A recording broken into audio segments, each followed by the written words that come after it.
Magandang umaga mga igan! Eto na, kilalanin at kilatisin ang mga kandidato para sa Senado sa UH Hiritan 2013! At sa ating Buena Manong episode, 4 na kandidato agad isasalang natin. Narito na po sila.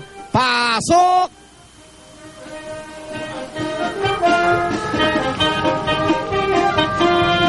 Ang una po nating kikilalanin, si Puerto Princesa City, Palawan Mayor Edward Ed Hagedorn. Isa po sa mga independent candidate. Mayor siya ng lungsod simula pa noong 1992. Next, Senator Lorna Regina Loren Legarda. Mula naman po sa Nationalist People's Coalition, common candidate siya ng Liberal Party, Led Coalition, United Nationalist Alliance at Makabayan Coalition. Isa siyang batikang mamamahayag bago pumasok sa politika at ngayon ay isang environmentalist. Next, narito naman po si Ernesto Ernie Maceda. Yay! Mula naman po sa United Nationalist Alliance. Naging ambassador po siya ng Pilipinas sa Amerika noong 1998 hanggang 2001. 3 beses na po siyang nahalal bilang senador at naging Senate President. Ang susunod po nating papakilala, dating Senador Ramon Magsaysay Jr. Liberal Party-led coalition po. Anak siya ni dating Pangulong Ramon Magsaysay at naging senador na rin po ng bayan. At syempre, makakasama po natin sa pagkilala at pagkilati sa ating Hiritan 2013 ang ating resident analyst na si Maring Winnie Monsod. Good morning, Maring Winnie! At para ipakilala naman po ang iba pa magtatanong sa ating mga kandidato, darito po si Rhea Santos. Rhea?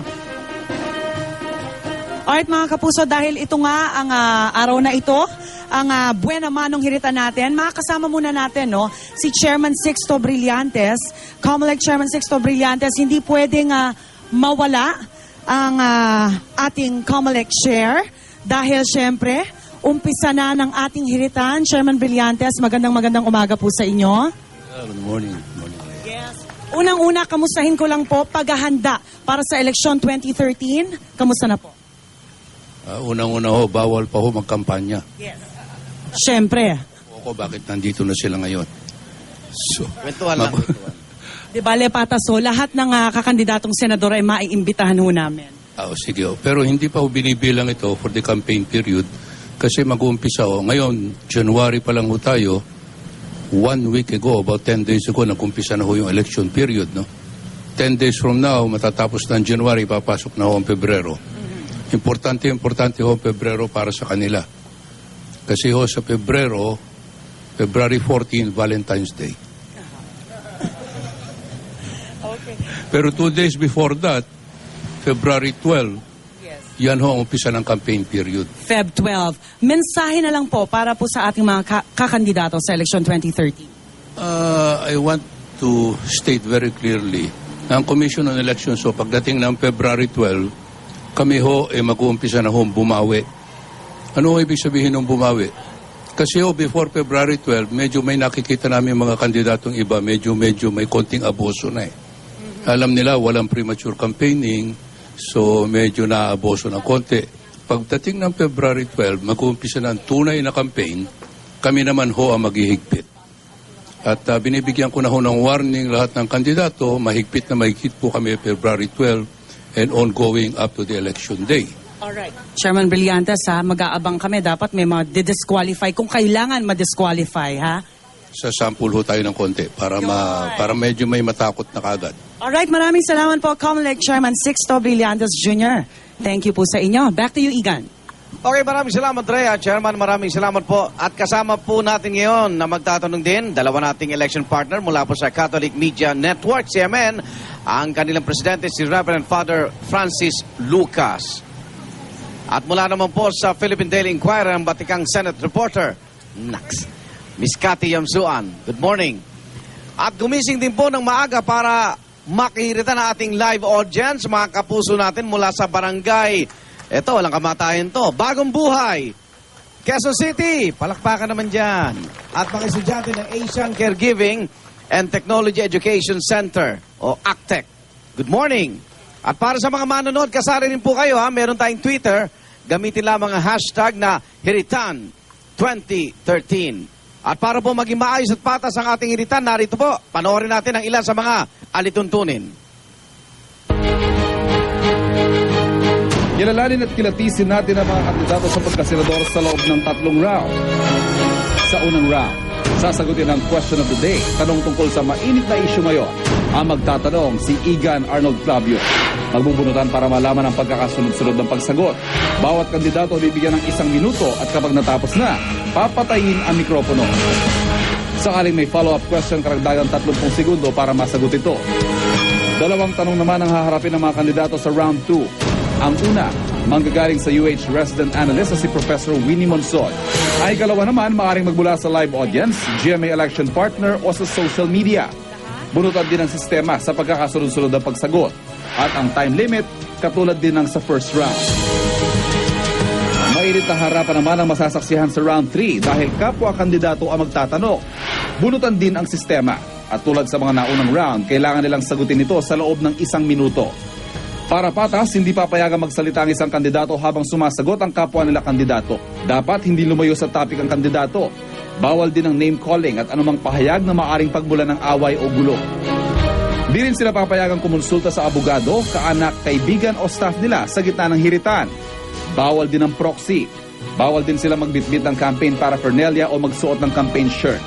Pagbabawalan din silang mangampanya on air dahil hindi pa umpisa ng campaign period. Sino mang lalabag dito ay papatayan ng mikropono.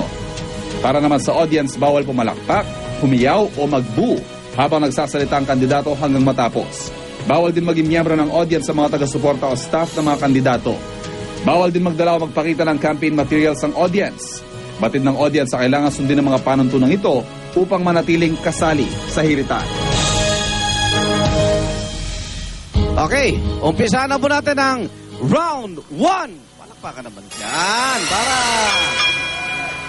Ito, nagkaroon po ng bunutan. Ang una natin sasalang ay si dating Senador Ernesto Maceda.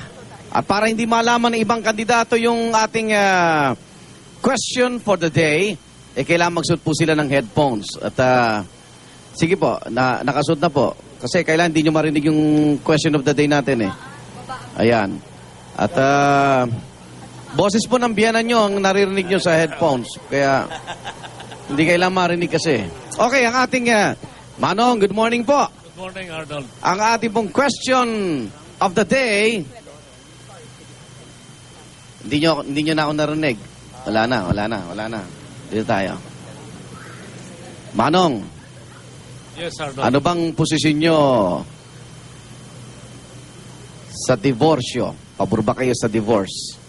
Hindi ako pabor sa diborsyo dahil nakita ko na maraming pamilya lalong magkakahiwalay pag may diborsyo.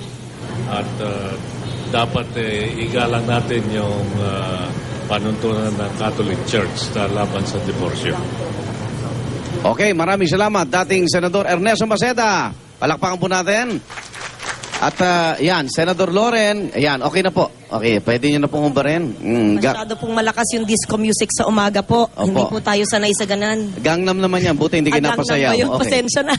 Senador, ang question for the day po namin ay issue po tungkol sa divorce sa Pilipinas. Pabor ho ba kayo?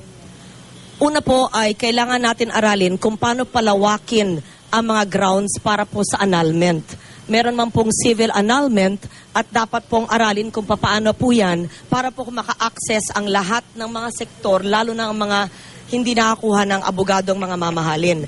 Pero kailangan ng pag-aralin ano ang magiging diferensya ng diborsyong panukalang batas na nakabinbin ngayon sa mababang kapuluan at yung civil annulment kung ito'y mapapalawak po. Ngayon, I am open to discussions. Pagbalik po ng Kongreso after May of 2013, kung ano po ang siyang makakatulong sa napakaraming kababaihan na siyang biktima ng domestic violence na hindi po nakakaalis mula sa nakakagipit ng mga relationships. Okay, maraming salamat, Senador Loren Legarda. Alamin naman natin ang sagot. Mula kay Puerto Princesa sa Palawan Mayor Edward Hagedorn. Pwede na po niyong alisin ang inyong... Ayun, sumenyas lang ako. Okay. Mayor Hagedorn, pabor ba kayo sa divorce? Alam niyo, para sa akin talaga mas maiging pag hindi na nagkakasundo, naghihiwalay na. So, mas mabuti hong magkaroon ng diborsyo. Mas mabuti po yan para sa akin. Oh, kamusta naman ho kayo ng misis nyo? Nagkakasundo naman po. Okay, Hindi sige. na, hindi pwede maghiwalay. Okay, maraming salamat. Mayor Hagedorn at yan, pwede na pong tanggalin. Ayan. At ang ating sasagot sa ating question of the day, si dating Senador Jun Magsaysay. Ang pinag-usapan po namin kanina pa diborsyo. Anong posisyon nyo rito, Senador? Arnold, good morning. Good morning po. Sa tingin ko, hindi na muna ngayon. Hindi na muna. Sapagkat katatapos lamang ng napaka-divisive issue on the RH law. Opo. At kailangan pag-aralan maigi yan sapagkat bagamat tayo isa sa mga the fewest countries na wala. Karamihan, even Spain and Italy. Tayo na lang countries, daw. Oh. tayo na lamang. Pero mas mahalaga yung pagkakaisa. At yung divorce law will again be divisive and controversial. Baka pag-aralan natin in a few years' time. Sapagkat ngayon, siguro tingnan natin yung civil annulment. Mas mahalaga yung civil annulment na makamtan ng karamihan, lalo na yung mga mahihirap at maproteksyonan. Okay. 1 minute lang po, Senador. Ayan, automatiko nakakatuyo yung mikropono ninyo. So, yun ang ating mechanic. So, maraming salamat. Yun po ating round 1 ng mainit nating hiritan ngayon sa ating mga senatorial candidate. Sa aming pagbalik mga kapuso, round 2 na. Hirit ni Maring Winnie ng ating mga election partners at ng bayan ang magtatanong po sa kanila. Ayawang BBTU, magbabalik ang UH Hiritan 2013, kilalanin, kilatisin ang mga kandidato sa Senado.